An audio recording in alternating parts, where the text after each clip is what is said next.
Hi everyone, welcome to Reason with Science. I'm your host Jitendra. Our guest today is Nancy Segal. She is a professor of psychology at California State University and director of the Twin Studies Center, which she founded in 1991. Her recent book is Deliberately Divided: Inside the Controversial Study of Twin Triplets Adopted Apart. In this discussion, we talk about nature-nurture debate, why study twins, lessons from twin studies, a study related to Louise Adoption Agency, what factors shape our behaviors, and major questions today for the understanding of nature nurture. Enjoy the conversation. Thank you for listening. All right. Hi, Nancy. Welcome to today's discussion. Thank you. It's a pleasure to be here. Yeah, so let's start where it all started for you, growing up with a twin. So, how was it, and what was your motivation to start working on twin studies? Sure. Well, I'm a fraternal twin. I have a sister who looks and acts nothing like me. And as a child, I was perplexed by this because I thought we should be alike with the same parents and the same school and same friends and community. But I kind of intuited that there was something very fundamentally different about us. And when I began to take biology classes in high school and college, I realized that we just came into the world with a different package of genes. And that, of course, made me very interested in nature nurture questions. I felt that the nature side of the equation meant a lot, not everything, but because we came into the world with different genes, I knew it had to count for something. And when I dabbled in the twin literature, I just found it so fascinating. As a psychology major, it was the most interesting topic I discovered, and I knew that that was going to be my life's work. Interesting. And since you already mentioned about nature nurture topic, which is of course a debate started in 19th century and still going on. So what is this nature versus nurture debate? Yeah. Well, actually, we don't talk of nature versus nurture. We talk about nature and nurture because both of them work together. You don't have one without the other. And the question becomes, what makes a greater impact on a particular trait like intelligence, personality, interests? And so what scientists do is they estimate the degree of person to person variation, why people differ. Is it due to the differences in their genes or the differences in their environments? And most traits have about a 50% genetic effect and a 50% environmental one. Although with many traits, surprisingly, the environment is not what we share that makes a difference. It's the idiosyncratic individual events we experience apart from our family members, like taking an interesting class or a trip or winning the lottery or something of that sort. Now, it's important to point out that when we talk about a 50% this or a 50% that, we're not talking about an individual, we're talking about a population. In a person, the genes and the environment are inextricably intertwined, and you cannot tease them apart. Yes. So I think the thing is, or the way we probably also discuss this topic is the effect of the genes or genetics with, of course, epigenetics. Um, so is it really the same when we say that genetics is nature and epigenetics is nurture, or or it should be a bit more elaborated, like we should talk about heredity and environment, like the other marks modifications that those Well, are. it's complex. Epigenetics, as you know, is the turning on or turning off of genes. And this can be a function of environmental effects, both during birth, after birth, before birth. And so what's very interesting is identical twins who differ in some way. And so why would the genes turn on in one twin and not turn on the other? And that is really important information we can use to understand diseases in non-twins. How can we prevent a certain disease gene from being triggered? And I want to also emphasize to your listeners that genes work in probabilistic ways, not deterministic ways, that it makes something more likely. If you have two alcoholic parents, and we know that alcoholism does have a partial genetic effect, it does not mean that you are destined to become an alcoholic. It means that you probably have a somewhat higher chance than someone without two alcoholic parents. So that's an important concept to keep in mind that I think often doesn't get out there. Yes. Yeah. The thing here is that so we can talk about certain effects, like, physical effects that people can really see, the height, or in general the color of the eyes, etc., right? These sort of phenotypes are easy to uh, detect, and probably we can say with more surety that these are genetics, right? But I think that major problem comes when it comes to behavior, where we are more sort of, I think, still the major heat is there, that it's whether it's because of genetics or it's because of the environment. Well, I think some people have a resistance to genetic effects. I think genetic effects are becoming more accepted, at least among the scientific world and among people. I find that parents are among the brightest of people because they have two children and they see that the children are so different despite efforts to treat them alike. So I think that parents really have a better story and a better understanding of how human development works as compared to many scientists. But, the data clearly show that behaviors, intelligence, personality, interests, even party affiliations have genetic components at some level. The tricky part is figuring out what those genes are and how they interact with environments to produce similar outcomes. But if you look at identical twins raised apart in very different environments, even different countries sometimes, they end up being enormously similar despite their different experiences. And we think that what happens is that we all choose things.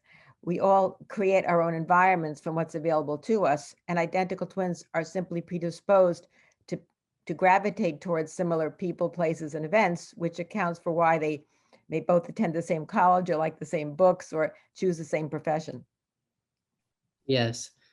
I think we should also basically highlight why twins are important, or identical twins are important for these sort of studies. Well, actually, both types of twins are important. You could not do twin research without the non-identical twins. So first, let me define identical or monozygotic twins share all their genes in common, having resulted from the splitting of a single fertilized egg between the first and 14th day after conception. And fraternal twins result when two eggs are released at the same time by the same woman and fertilized by two separate sperms. So these twins share half their genes on average by descent, just like ordinary siblings. Now, the classic study, the twin study, is very simple and very elegant. You just compare the similarity among samples of identical twins to samples of fraternal twins with respect to a trait.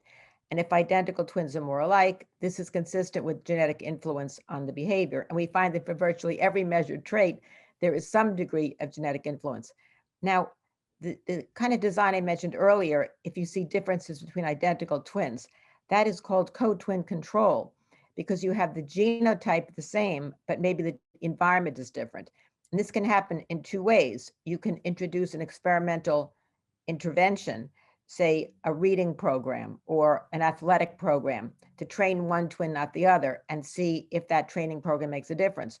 Or you can look at identical twins who differ in a disease. So maybe one has it, one doesn't. And so why is that? There are other more elaborate twin designs we can talk about, and I'll just mention one of them.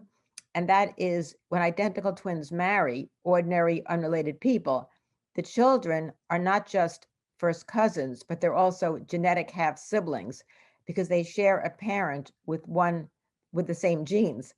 And so each identical twin aunt or uncle becomes the genetic mother or father of their nieces and nephews. So it's a very informative design. And that does not happen with fraternal twins, but you can compare lots of things between the two types of families. Yes. And I think one resistance in this discussion generally comes because of the acceptance that, because in general it's accepted that there is this neuroplasticity, that once we are growing up, we can change certain traits. So, what's your comment on that? Well, my comment on that is that everybody can improve, everybody can change, but not everybody can be the same. Some people respond well to a certain program, some people don't respond at all. So there's lots of individual differences here.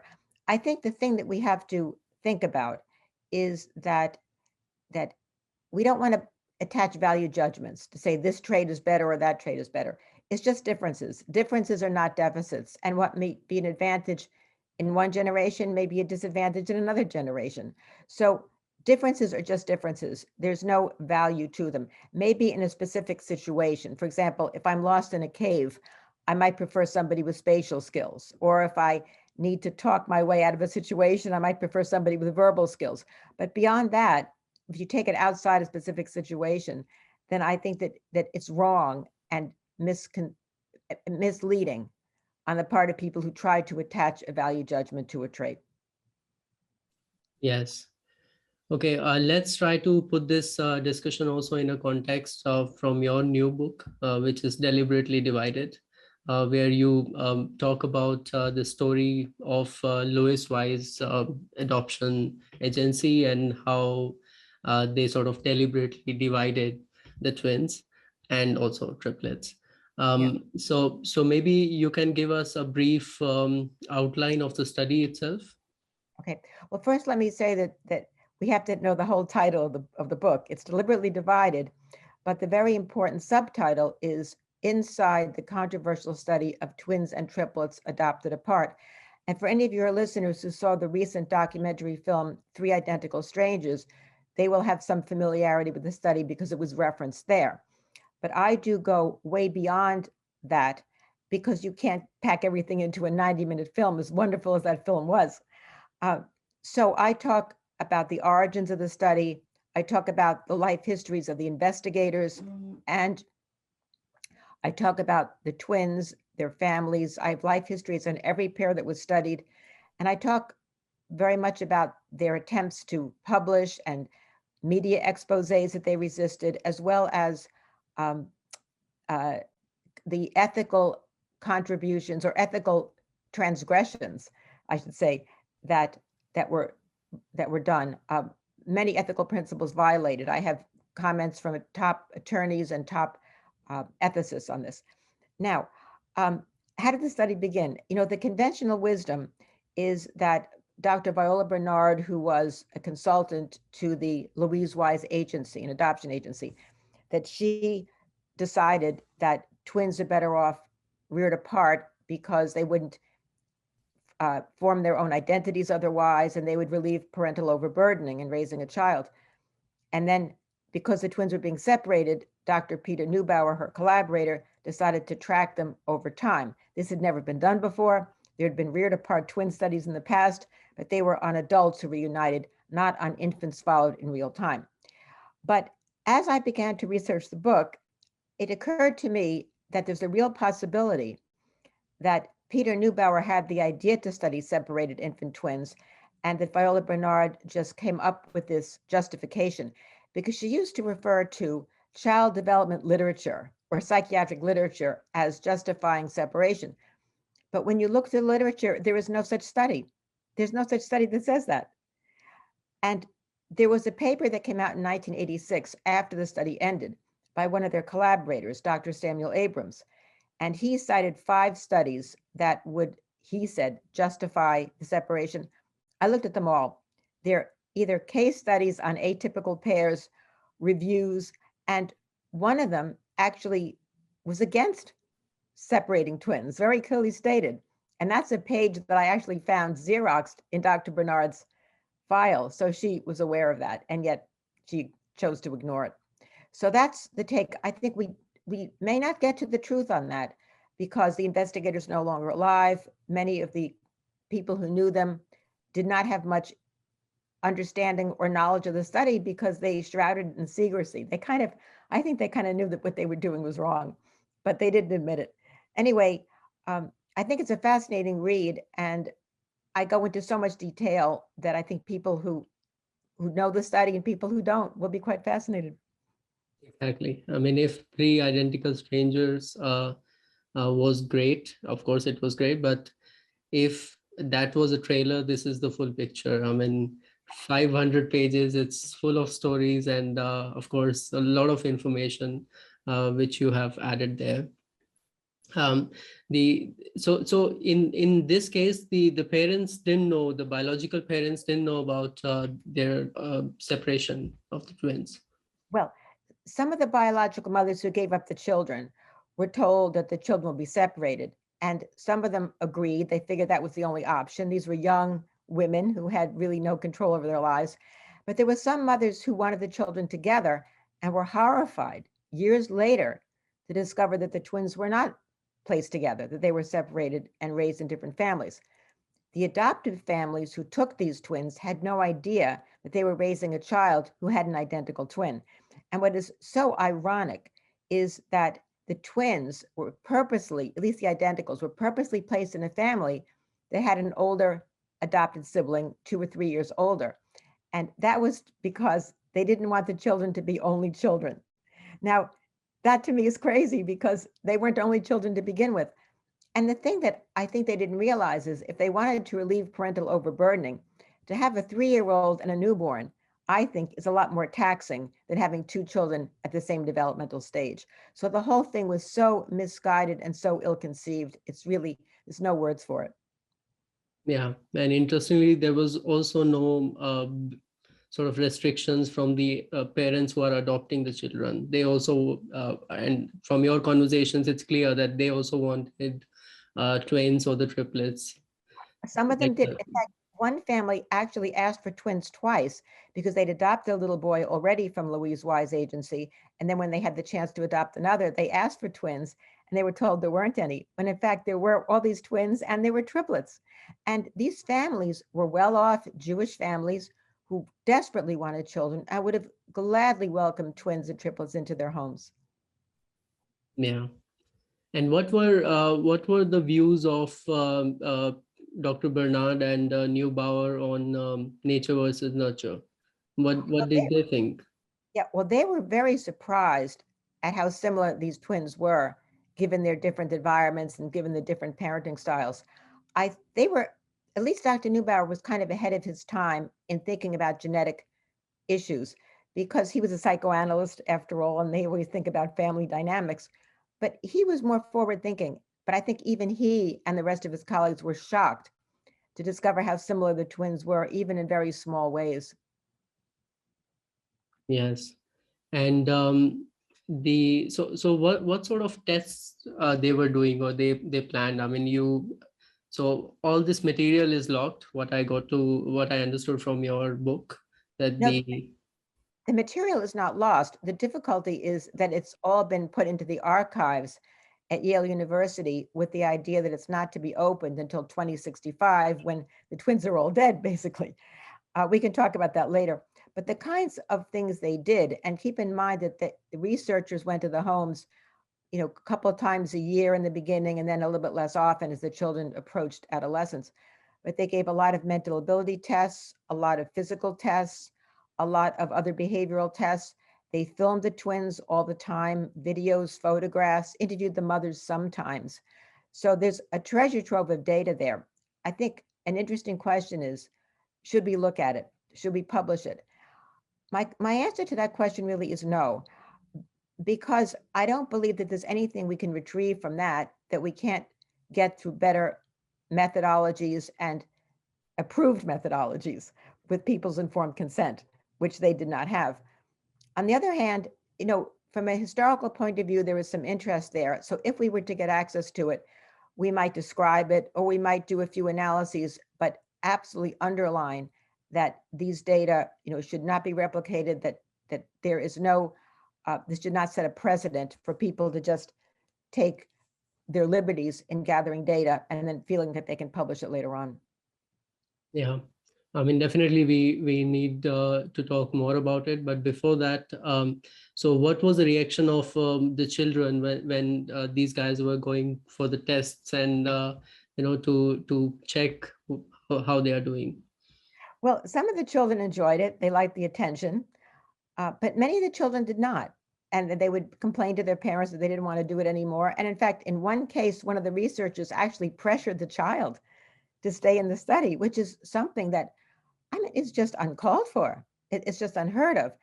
And what's interesting is that the investigators did not anticipate so many things. For example, some of the older children in the family were jealous. Why aren't you studying me? There were some children down the block from one twin who were just not twins, but just adopted siblings from that agency, Why aren't we being studied?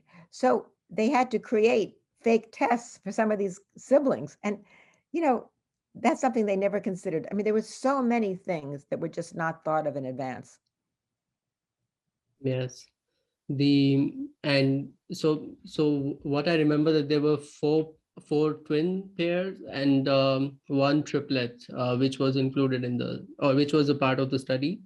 But Yes. but later on they dropped few of them. Well, here's what happened. There were initially 5 sets of identical twins and the set of triplets. So that's 13 children. In one of the identical twins, they had a very big birth weight and they were adopted many months apart. So they were dropped. That's bad science. That's just bad science. So if you go to the archive, you can see that there were 11 children with data. Okay, 11 children. There was one pair that was dropped from the study at about age 6 or 7 because their twinship was discovered, because somebody recognized one twin.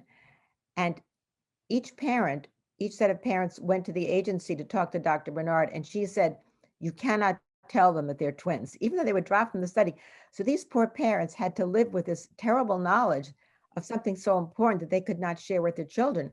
And so when the children became of age and discovered it, because they were mistaken later on, it ruined the family dynamics in one case, because the child felt she couldn't trust her parents, and why keep this important information from them?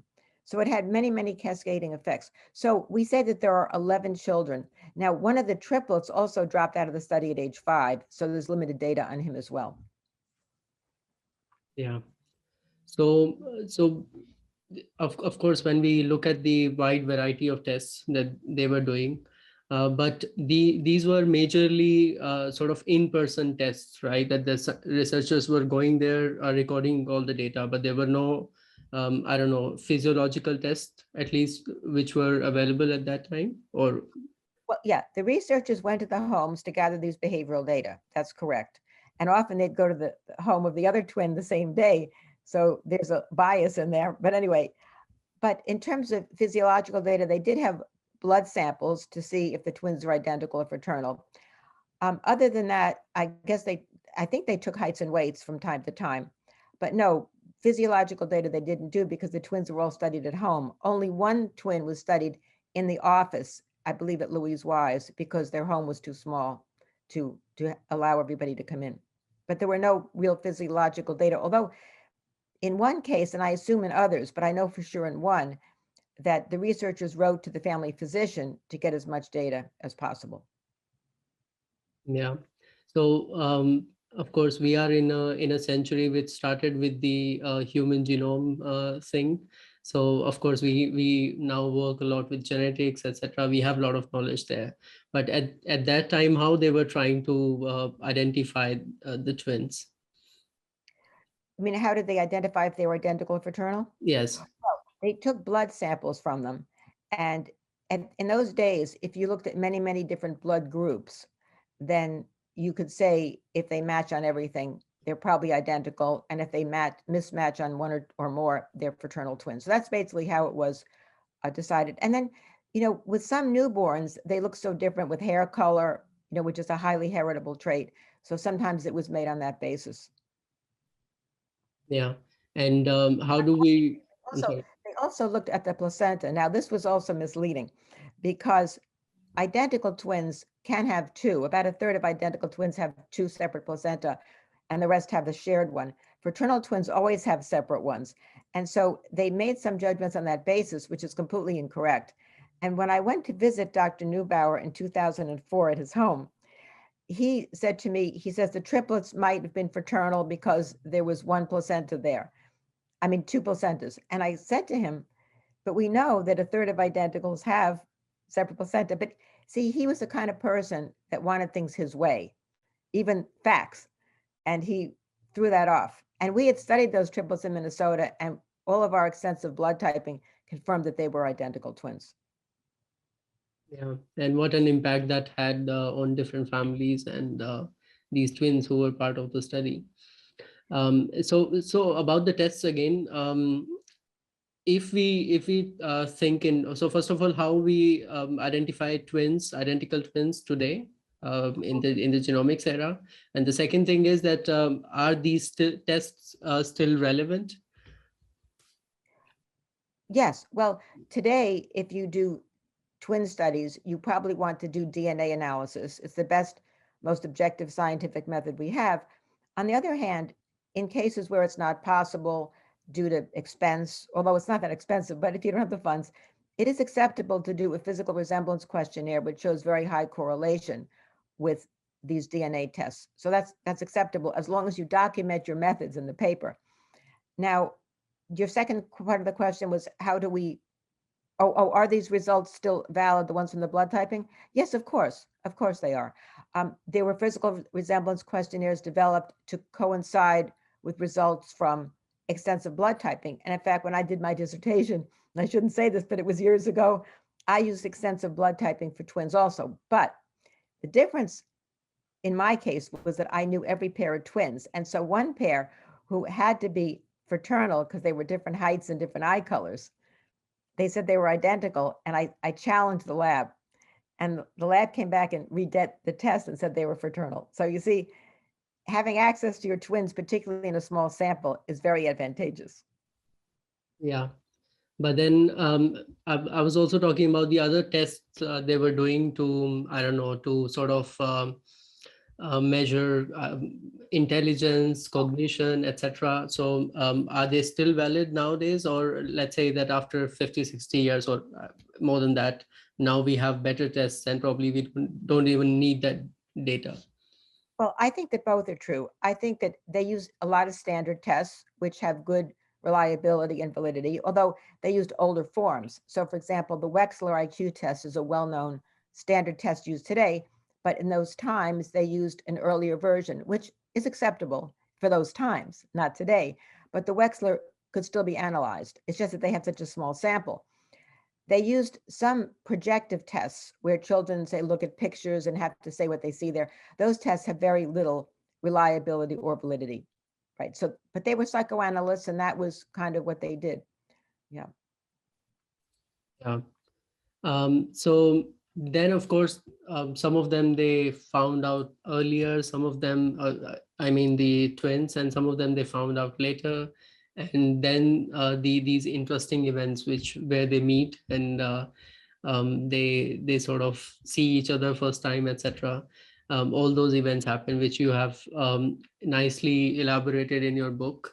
It was nice to read their reactions, etc. So, but still, here we can talk about what is your impression once these reared apart twins they meet? Well, my impression is that they're happy to have met, but there was a great deal of anger and sadness and resentment that they did not grow up together. I mean, they were deprived of a potentially meaningful relationship. And in addition to those identicals I mentioned, there were a number of fraternal twins who were separated, at least three. One pair, I'm uncertain of the twin type, but there were at least 3 or 4 other fraternals that we know about who were separated. And why? They're not going to have the same identity problems from confusion that identicals would have. They were kept in the same crib in foster care and then put into different families. And one pair of fraternals discovered themselves in their early 50s. And you can imagine how this completely changes your life, how you think of yourself.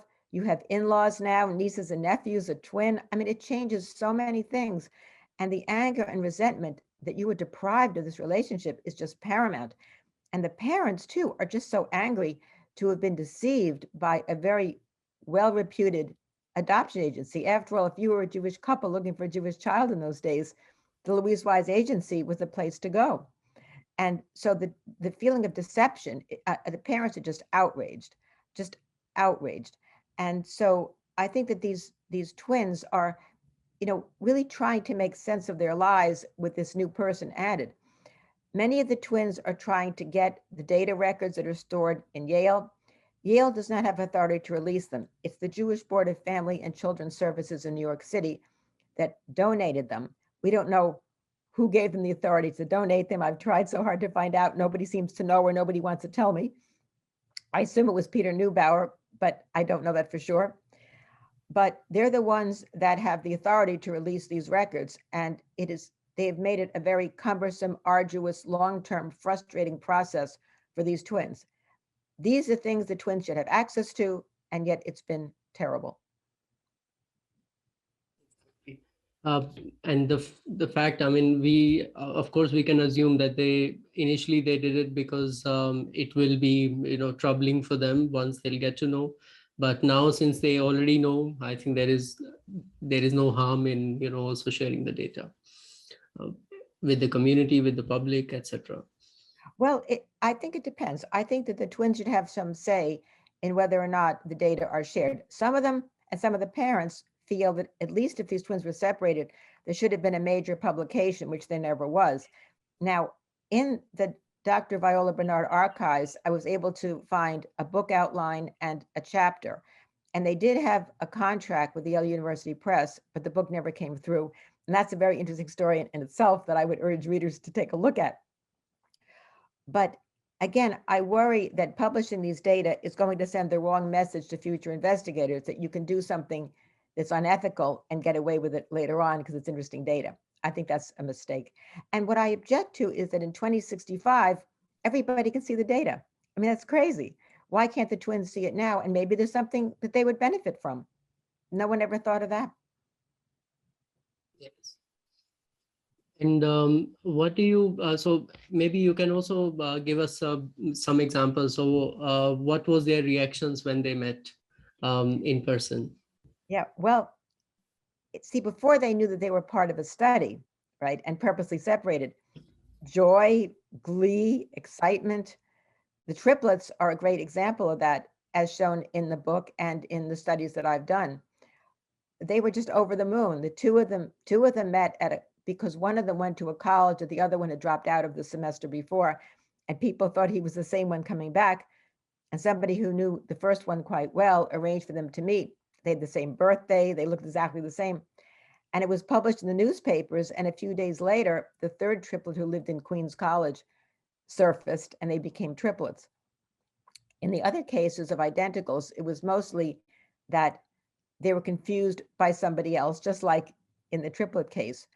Uh, one woman was discovered because she worked in a pancake house, and the aunt of the other one came to the pancake house and wondered why her niece was working there. So things like that led to reunions. Now, with the fraternal twins, that's more difficult because they don't look alike. There was a pair that met in their 50s, as I mentioned earlier. And when one of them heard about the movie and how the study separated twins in the 60s when she was born, she decided to put her DNA sample into the DNA database.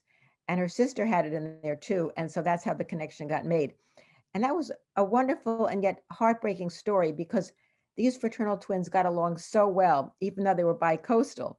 They used to visit, they formed an incredibly close relationship. The twin on the East Coast, unfortunately, got pancreatic cancer a year ago, and she passed away this past June. And I talk about those events in the book. Very, very sad. They had less than 3 years together. And so of course, I mean, as a twin expert, you are working on different twins like for more than 2 decades now. And the question there is that so once, I mean, of course they have some similarities which we all expect, but then what were those weird similarities that you got to know and which were unbelievable, you know? Well, I believe them. Some people might find them unbelievable, but I believe them. So these are twins now that we studied at the University of Minnesota when I was a postdoctoral fellow there. We had a pair raised in Germany and Trinidad, and they both liked spicy food. They both liked to wash their hands before and after using the toilet. They both used to put rubber bands around their wrists, and they both read books back to front. And these sound like kind of quirky random events, but when you consider what causes those, they seem more scientific. So for example, why would you put rubber bands around your wrist? Well, you're a collector. You worry about losing things. You always want to have materials near you. So that might reflect a personality trait. And then the idea of reading a book back to front. You have an impatience. You can't wait to get to the ending. So what's great about these unusual events is that they give you a new way of thinking about things. It takes the randomness out of even our habits or our quirks. And in fact, my students and I worked on a project last semester on identical twin similarities if they're raised apart. And we've compiled lists and tried to get population frequencies for these things. I'm giving a conference talk about this in a Zoom session in a Japanese Twin Congress in January. And I hope, and the paper will be published in one of their journals, but I hope to go into it in more detail at a future date. Nice. And so apart from that, like there are certain traits, right? Like accents or handedness or movie selection. So what's your observation there? And did you find differences there, like in these sort of traits? Accents, of course, are environmental. And even among the Neubauer twins, if one lived in New Jersey and one lived in Brooklyn, they had very different accents. So there's no question that accents are an environmentally influenced characteristic.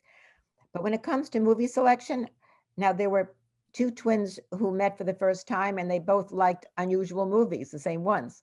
And that happened actually in several cases, in the Neubauer case, but also in the Minnesota case. So the thing is that if they both like the movie, say West Side Story, that's no big deal. That's a very common movie that everyone loves. But if you like a movie that people have never heard of or that most people don't like, and it's your favorite movie, that becomes more interesting. These rarer types of similarities. For example, we had a pair of twins in Minnesota who both used the same kind of hair cream, Vitalis. I mean, everybody used Vitalis, but they used a very strange, unique toothpaste from Sweden called Vadimakum. Now, why? Maybe they like being singled out, or maybe they like the taste of Vadimakum, or they wanted something exotic. But it, again, the beauty of that is it gives you a new way of thinking about habits. And all of us have quirky ways of doing things. And it's likely that if we had an identical twin, they'd be doing the same thing. Yes, and it's worth. I think it's good to mention that all these twins were reared apart, right? Yes, reared apart. That's right. And the other thing to point out is that we found these unusual similarities very infrequently in fraternal twins, mostly in identical. In fact, the only one I can think of, the fraternals, is that one of our sets of males in Minnesota both had something like 16 or 18 tattoos on their body, right? So that's a lot of tattoos. But other than that, we really didn't find any fraternal twin similarities like that. Nice. And what about selection of spouses in the identical twins or in the fraternal? Well, I'll talk about the general literature first. And they tend to find that spouses are not so much alike, which is surprising because twins tend to like the same sorts of people. In a more recent study, they did find that spouses were more alike. And I think that, you know, that's still kind of an open question, I think. Certainly we find that with identical twins, that they usually like the other one's spouse. With fraternal twins, they don't always like them. So that's another kind of approach to the same class of questions. What I find so fascinating is that some cases, identical twins marry identical twins. And I studied a pair of these from Texas in my book, Indivisible by Two, which was written in 2004. And in this one situation, the twins both said, all four of them said they could never imagine marrying the other one. And I thought, how is that possible? But what I've learned is there are very subtle differences between identical twins that mean a lot when it comes to mate selection. So I think that anyone interested in mate selection should look at identical twins who marry each other, or a single person who marries one identical twin. Why does that person marry that twin, not the other one? And could they imagine themselves married to the other one? And in many cases, they say no, that no, not possible. And that is really interesting information. Yes. So there are also these certain social traits, right? Like religion or these kind of or other cultural aspects. So did you see any similarities there, or it was again mixed up? Well, I'll talk again about the University of Minnesota study because all the twins in the Neubauers were Jewish. But in the Minnesota study, we had twins who were raised in different religions. I can think of one in particular. One was raised Jewish and one was raised Christian. But that's certainly an environmental effect of your family and your community. But what was fascinating was that both of these twins were very, very involved in religious activities. So we call that religiosity, how much you are involved in activities, go to church, go to synagogue, that sort of thing. We found that that was very similar in twins, both reared apart and reared together. Now, um, what's interesting about that is that it's not the religion per se, it's the involvement. And both of these twins said that if they'd been raised in the other one's home, they would have adopted that religion and still had the same degree of involvement. And also interesting is that in that case, they each had an adoptive sibling, and the adopted sibling was not as involved as they were. Yeah. But can there be a gene for religion or There was no gene for religion. There's no one gene for any complex human behavior. Rather, we think that there are many genes involved that have to do with personality and sensitivities, and that these genes, in conjunction with the environment, result in whether you're a religious person or a non-religious person. or in general, the whatever your psychological traits are, mainly the collection of different genes and nature, right? And if you think about the country you're raised in, now the twins I mentioned earlier who both washed their hands from back to front, one raised in Germany and he was in the Hitler Youth, that was in the 30s and 40s, and the other raised in Trinidad, which was British controlled, and he was raised Jewish by his father. So when they met, they had very different political and historical understandings, but they realized that this was something cultural, and that if their positions were switched, then they both would have ended up embracing the theories and ideas that they currently despised. And that's a very, very interesting finding. It really is, to think that what you dislike now could have been what you endorsed had your living situation been different. And of course, one twin always identified with being German, one twin identified with being raised in Trinidad. And that's something that comes from your birth. You know, it's whether you're born in Canada, Japan, Czech Republic, wherever you're born. But again, even that, you know, you can decide to switch your citizenship. I mean, it's possible, but even if you switch your citizenship, you're always a US citizen by birth or a Czech citizen or a French citizen. You know, some things are environmental, no way around it. Yes. What about the sex-based differences in the identical twins? Did you observe certain characters, certain changes there? Actually, not as much as you would think. Yeah, we usually look at males alone and females alone. There's a way of statistically correcting for differences that would be linked to sex. And we really didn't find much. Usually the twins are all measured together. But I will say that when it comes to weight, males show a stronger genetic component for weight than females, because females are more subject to things like hormonal influences, pregnancy, things like that. Also, when it comes to sexual orientation, we find that it's stronger in males than in females. Females are a little more plastic in that sense than males are. Interesting. And what about homosexuality then? Is it Well, that's what I'm saying, sexual orientation, that we the estimate of genetic influence has changed over the years. When Franz Kallman did his work back in the 60s and 70s, he studied his twins in gay bars. And so only males, and it was 100% genetics, right?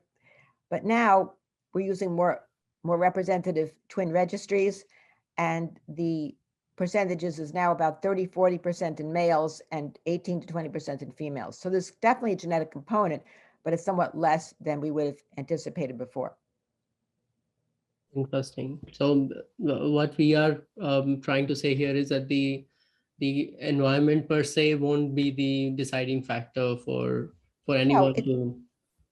it takes both. And you see, the other thing is that maybe there are events prenatally that predispose one twin to a different sexual orientation than the other one. It could be hormonal exposure, it could be a certain gene turning on or off, an epigenetic effect. So we just don't know. And another interesting thing is that there are identical twins out there who differ in gender identity, to the point that they have, one of them has sexual orientation surgery, right? And so what I know identical males and females where one has had sexual reassignment surgery to change gender. And these are very, very interesting findings, because the twins are very much alike in so many ways. And yet in this one fundamental way, they differ. And you see these differences right at birth. So it's not anything to do with parental treatment. Parents have been given, I think, a very difficult situation because they get blamed for treating the transsexual twin differently. Of course they do, but they're responding to the twins' behavior, not creating it. And in one pair that I write about in a paper and in my book, Indivisible by Two, these identical twins showed feminine and masculine sides at a very early age. And the female who tended toward masculinity always wanted to be a boy. That's how she felt. Yeah. I mean, I wanted to highlight this because generally we have, like nowadays, this thing that the teenagers are saying, that I recognized as a male or a female, like, and there is also this discussion that how much of culture is impacting their selection of the gender, or in general their in the way they are trying to select what they want to be or what they feel like they are. Sure. There's a lot of room for research in this area, no question about it.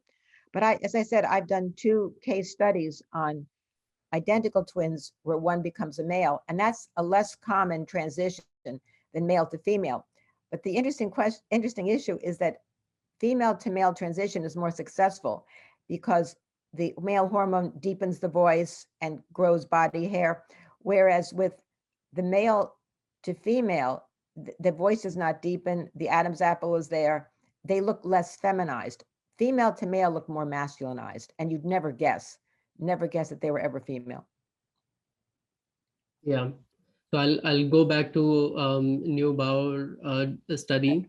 So there, one interesting thing that I noticed was that some of the twins, they had psychological issues, right? Depression, or so was it because of their biological parents? Maybe one of them, they had these kind of issues, and these issues were not, of course, discussed or told to the parents who are adopting. Right. Um, yeah. Yeah.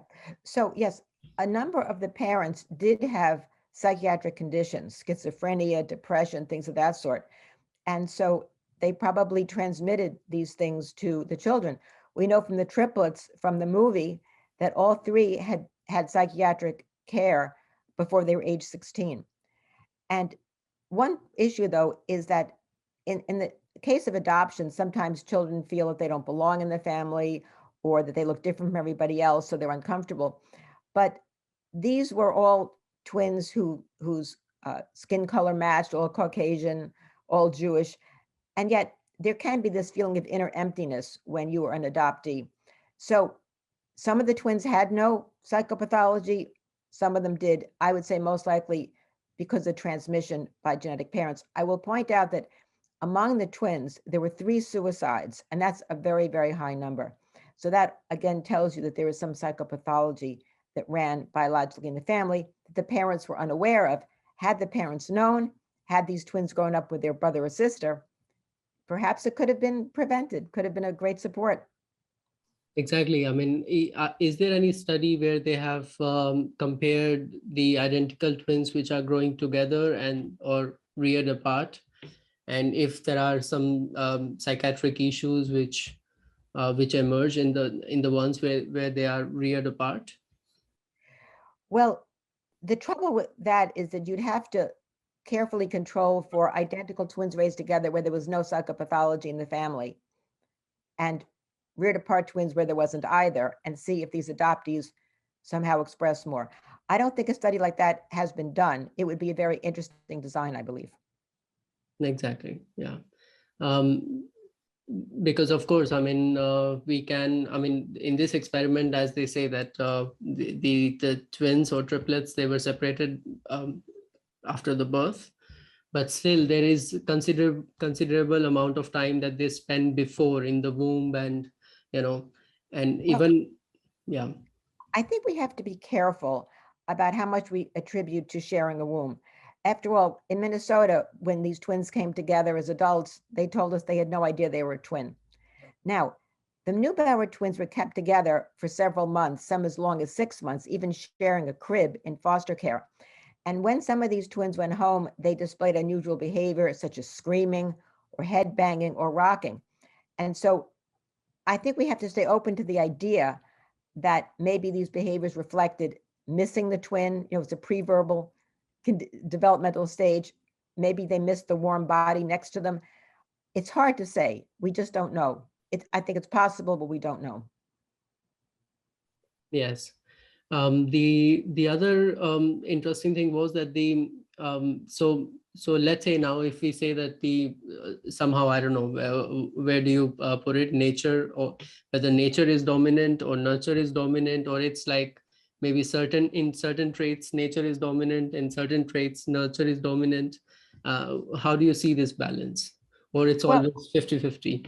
yeah, no, it's not all 50-50. It's higher for some traits, 50-50 for many or most, and more environmental in others. So for example, height and weight, pretty high brain waves up in the 90s, intelligence about 70 or 80, personality, interests, many things, religiosity, that's about 50%. And then job satisfaction is about 30%. So it does vary somewhat from trait to trait. But a major study that was done a few years ago that looked at many studies, a meta-analysis, found that for the most traits, it's about 49-50% genetically influenced. Yeah. But again, that's a population, it's not a person. Keep that in mind. Yeah, and one of the reason that uh, in Neubauer's study they have mentioned why they wanted to do it is this twinning effect, which we have discussed a bit. But then, is it really observed in the present times, or it was just like in the past they have? No. The twinning effect, or the twinning reaction, as you call it, is this interaction that evolves between, say, two babies who are placed together. But it can be, any different number of relationships can show this twinning effect. And Dr. Bernard said that if the twins showed this twinning effect, they were not separated, but that's ridiculous. That's not true. And we know from some of the transcripts that I've seen that some of these identical twins did form interactions. They would respond to each other's voices, they would touch each other, things like that, and they were still separated. So it's not true that if they showed the twinning effect that they were kept together. That's not true.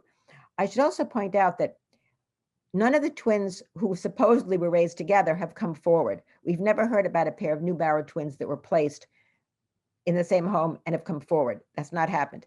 And I should point out, there might be fraternal twins out there who are separated and still do not know that they are twins. So I would urge every Louise Wise adoptee born in the 60s to contact Spence Chapin, because they've taken over the records, to see if perhaps they have a twin.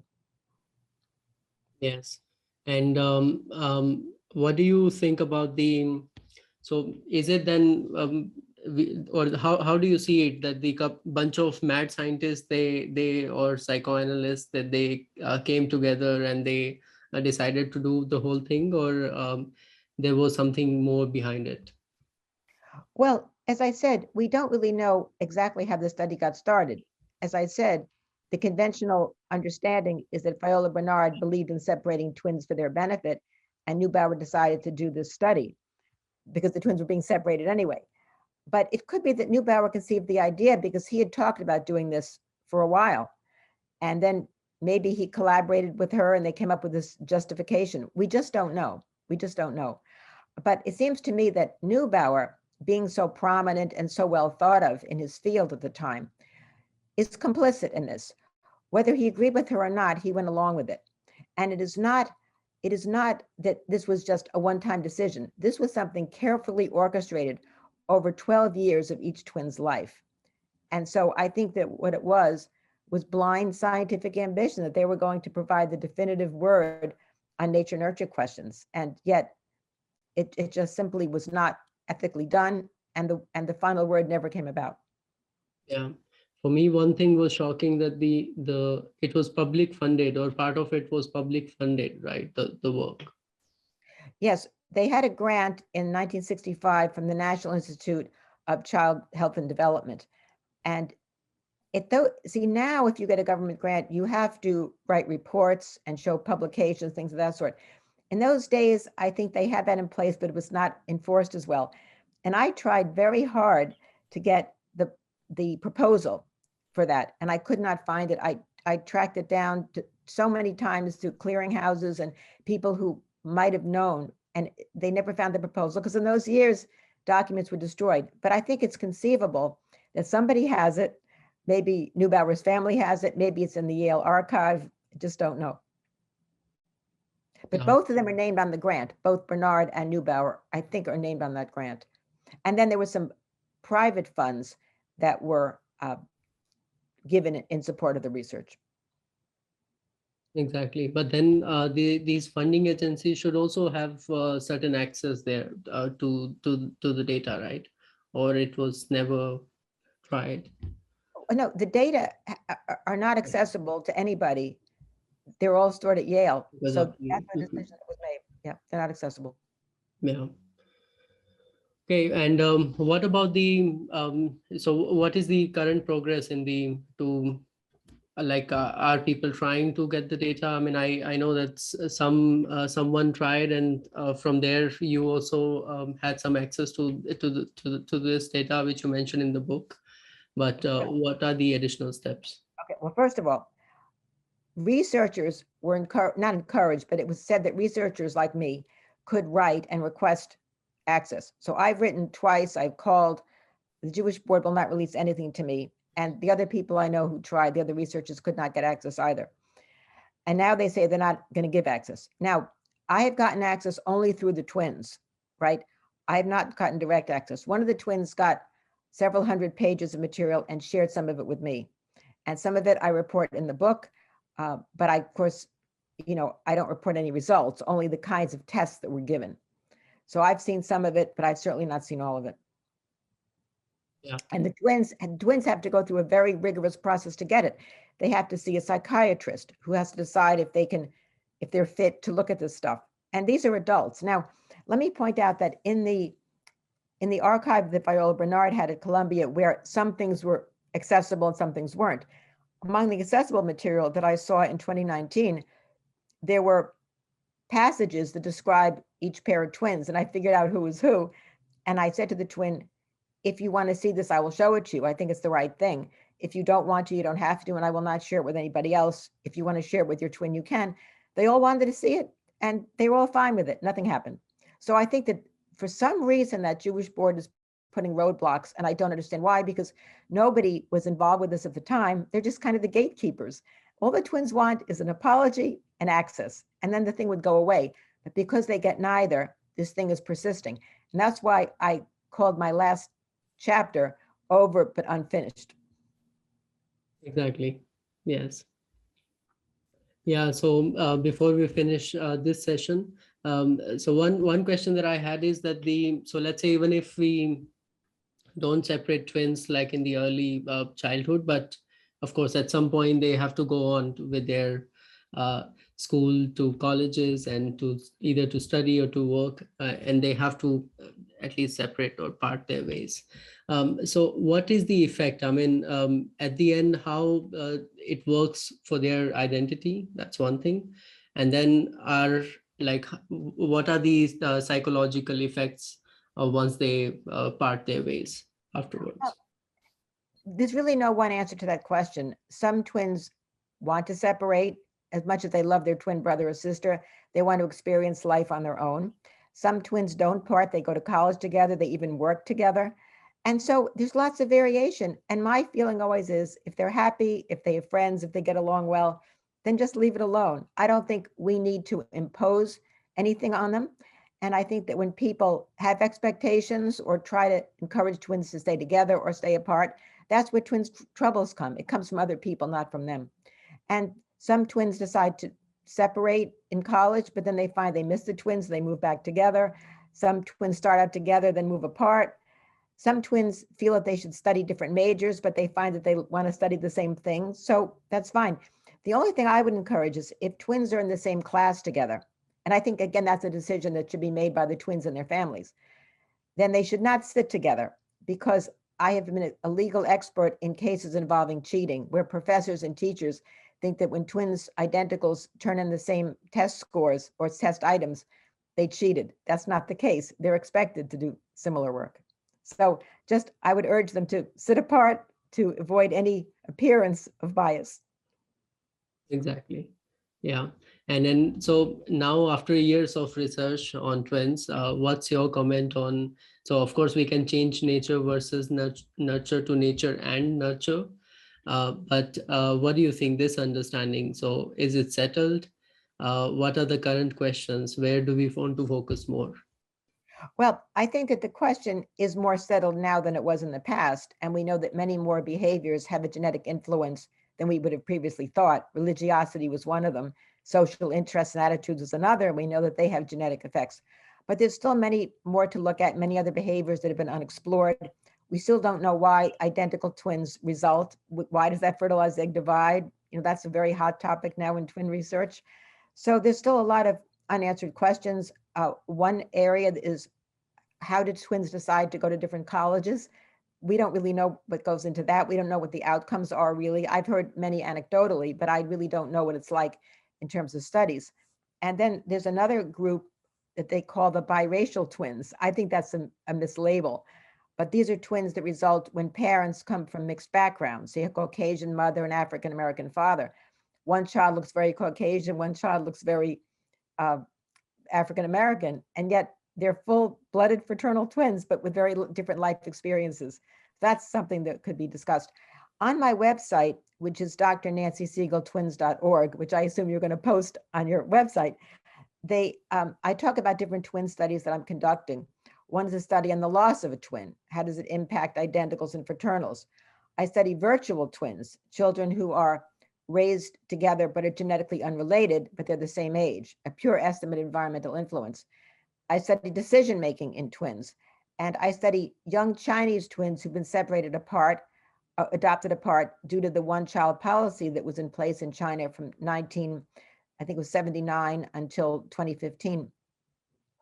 I've been tracking them. They live in different homes, and they know each other and they visit, but still it's as close as possible as you can get to an ethical study without, making any problems for yourself or the families. But this is done with the complete consent of the twins and their families. I have some papers published on this, and I think it's going to be another approach to the same class of nature nurture questions. That's interesting. Yeah.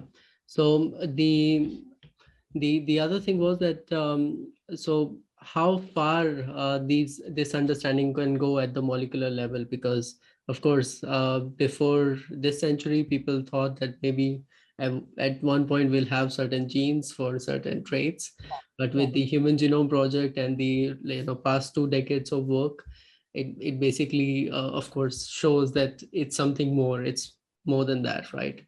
Yeah. Well, for certain diseases that have single genes, of course, we know about that. But you're right. When it comes to complex human traits like intelligence, academic achievement, personality, we've been disappointed. We haven't found the collection of genes that really accounts for a great deal of the variation, maybe a tiny amount.